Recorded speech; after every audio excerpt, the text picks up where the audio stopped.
In this lesson, we'll add a probing location. After completing this lesson, you'll be able to create a counterboard to be used for G54 probing. In Fusion 360, we want to carry on with our multi-axis multiple setups.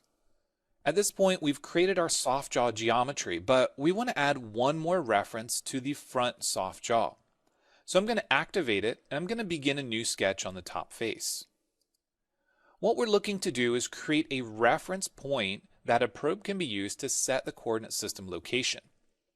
To do this, I'm going to begin by zooming in and starting with a line. I'm going to go from the midpoint on this edge to the midpoint on this edge, and then hit escape to get off my line tool. I'm going to convert this to construction because it's not going to be needed for any geometry, and then I want to create a center diameter circle at its midpoint.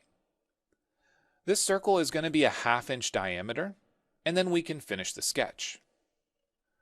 We want to extrude this, which can be done using E on the keyboard, and we're going to pull it down a distance of 0.125.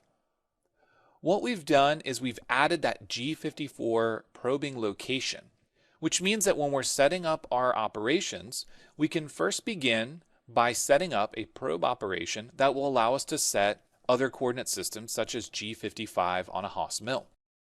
The way in which you perform these actions on your machines are going to be dependent upon the industry that you work in, the types of parts you're working with, and those other considerations or factors.